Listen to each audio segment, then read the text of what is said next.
Hello friends, இன்றைக்கி மாலை பட்சத்தோட டே 9.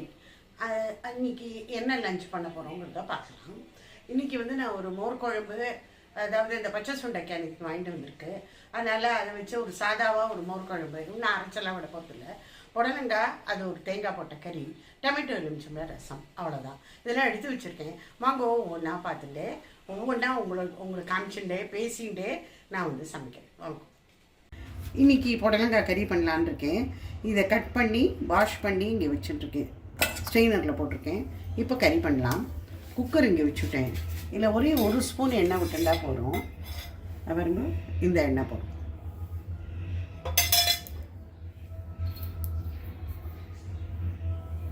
இதில் கடுகு, உளுத்தம் பருப்பு ஒரு அரை ஸ்பூன், பெருங்காயம் போட்டுக்கலாம். தேவையான அளவு உப்பு, ஒரே ஒரு மிளகா வத்தல்,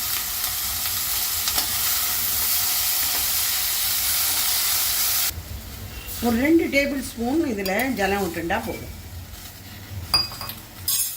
இடலாம் 2 விசிலுக்கு.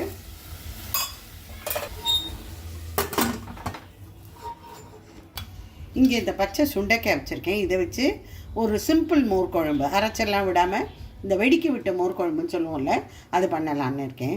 இது நல்லா இது நல்லா இடிச்சுன்னுட்டேன் ஃபஸ்ட்டு. இதில் இருக்க சீட்ஸ் எல்லாம் இந்த ஜலத்தில் போயிடும். எல்லாம் தான் எடுக்கணுங்கிறது இல்லை, கொஞ்சம் உடம்புக்கும் நல்லது இது இருந்தான்னு சொல்கிறா. அதனால் இந்த மாதிரி நான் ஜலத்தில் போட்டு வச்சுருக்கேன். இப்போ அது பண்ணலாமா?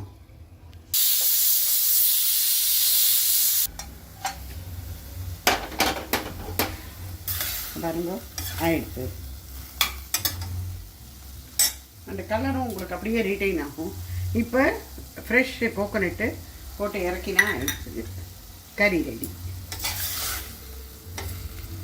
பாருங்க, கறி என்ன கலரிங்காக இருக்குது. நிமிஷமாகவும் பண்ணிடலாம், டைம் கூட சேவ் ஆகும் இதில். இப்போ வெடிக்கி விட்ட மோர் குழம்பு பண்ணலாம். இதுக்கு தேங்காய் மற்ற இதெல்லாம் அரைச்சி விட்டுக்க வேண்டாம். வெறும் எல்லாம் ரொம்ப சிம்பிள் மோர் குழம்பு தான் இது.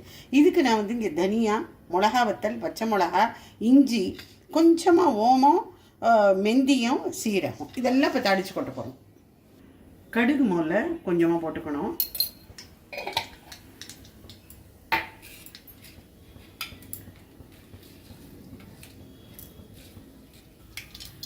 இப்போ இதெல்லாம் போட்டுடலாம். அந்த தனியா, சீரகம், வெந்தயம், ஓமம் எல்லாம் ரொம்ப கொஞ்சமாக போட்டுட்டா போதும், வாசனைக்கு தான்.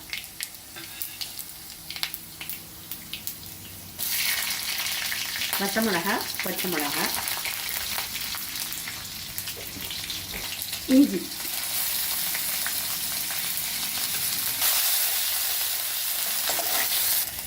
இப்போ இந்த பச்சை சுண்டைக்காயை இதில் போட்டு நல்லா வதக்கிடணும்.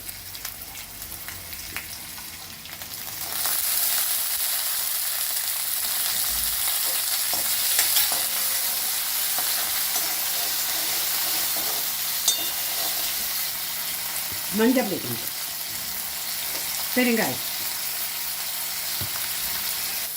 இப்போ கொஞ்சமாக ஜலம் விட்டுடலாம். இந்த சுண்டைக்காய் கொஞ்சமாக டெண்டர் ஆகும். இப்போ ஒரு பாத்திரத்தில் கொஞ்சமாக தயிர் எடுத்து விட்டுணுடலாம். ஒரு 3 கரண்டி விட்டுருக்கேன். இதில் ஒரு 2 ஸ்பூன் போல் கடலை மாவு போட்டுக்கலாம். இதில் கொஞ்சமாக ஜலம் விட்டுடலாம். ஒரு அரை டம்ளர் போல் ஜலம் விட்டுக்கலாம். விட்டுட்டு நல்ல மத்தாலியோ இல்லை உங்கள்கிட்ட இந்த மாதிரி விப் பண்ணுறதுக்கு இது இருந்ததுன்னா விஸ்க், அதால் பண்ணிடும். தேவையான அளவு உப்பு போட்டுடலாம்.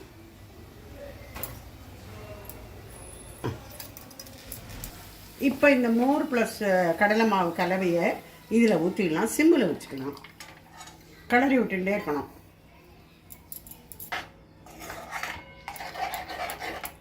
கொதிக்க ஆரம்பிச்சுட்டு இறக்கிடணும். கருவேப்பிலையை பிச்சு போட்டேன்.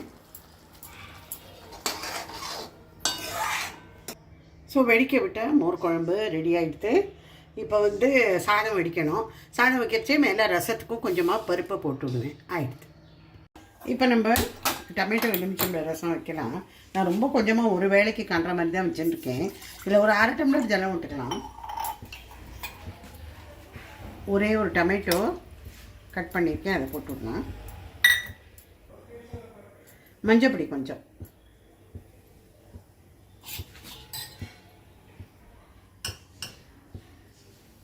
உப்பு, 2 பச்சை மிளகாய், இஞ்சி, பெருங்காயம், இதெல்லாம் போட்டு ஒரு 5 நிமிஷம் இது கொதிச்சா போதும்.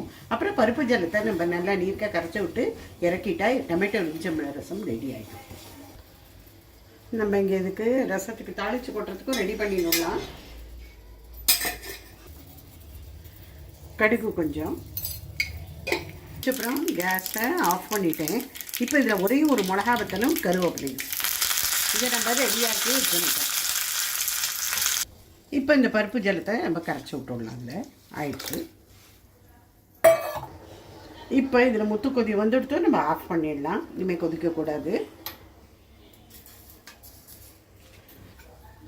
தாளித்து கொட்டிக்கிட்டு இதில் போட்டுடலாம். இப்போ கேஸ் ஆஃப் பண்ணினதுக்கப்புறமா எலுமிச்சம்பழத்தை புழிஞ்சிடணும். இதில் உங்கள் புளிப்புக்கு தகுந்த மாதிரி அரை மூடி புழிஞ்சாலும் சரி. சில டைம் அதில் ஜூஸ் நிறையா இருக்கும், சில சாறு இருக்கும், சில டைம் இருக்காது. எலுமிச்சம்பழம் ஃபுல்லாகவே புழியும்படி ஆகிடும். பார்த்துக்கோங்க நீங்கள். ஸோ சமையல்லாம் ரெடி ஆகிடுது. இங்கே பாருங்கோ, புடலங்காய் தேங்காய் போட்ட கறி,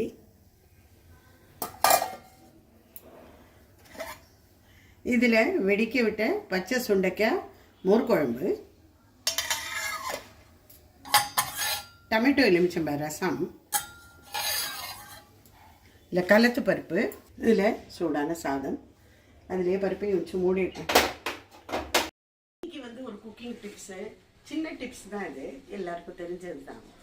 எப்பவுமே இந்த குக்கிங் பண்ணும்போது தலையை இழுத்து கட்டின்றணும். அப்படிங்க தலையை வந்து விரிச்சு போட்டுன்னு சமையலே பண்ணக்கூடாது.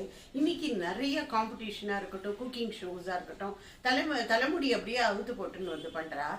சீரியல்ஸ்லலாமும் நான் பார்க்குறேன். அந்த மாதிரி தான் நம்ம ஒன்றும் சீரியல்லாம் பார்த்து நம்ம காப்பி அடிச்சு பண்ண போகிறதில்ல. இதெல்லாம் ஒரு அழகு பியூட்டின்னு நினச்சின்னு பண்ணுறா. அது வந்து சரியான மெத்தட் கிடையாது. எப்போ சமைக்கிறவங்க வந்தாலும் தலைமுடியை இழுத்து கட்டிட்டு இருக்கணும். அதே மாதிரி தான் பூஜை உள்ளுக்கு போனாலும் சரி, பொண்கள்லாம் வந்து லூஸ் ஹேர் விட்டுக்கிறேன் அப்படின்னு சொல்லிட்டு தலைமுடியெல்லாம் அப்படி பறக்க விட்டுக்கிறாங்க. அது இந்த 2 இடத்துக்கு மட்டும் அப்ளிகபிள் கிடையாது. இன்னொரு டிப்ஸு இப்போ சொல்கிறதா இருக்கேன். அது என்னன்னு பார்த்தீங்கன்னாக்கா, நம்ம வந்து நம்மளோட எமோஷன்ஸ் எல்லாம் கொஞ்சம் கண்ட்ரோல் பண்ணி வச்சுக்கணும். சமைக்கிறச்சே ரொம்ப கோபமோ வெறுப்போ அந்த மாதிரி தாம் கொதிச்சுன்னு சமைக்கக்கூடாது. ஏன்னாக்கா இந்த நம்ம சமைக்கிற சமையல் நம்ம மாத்திரம் சாப்பிட்றது இல்லை, நம்ம வீட்டில் இருக்கிற அத்தனை பேர் சாப்பிட்றா இல்லையா.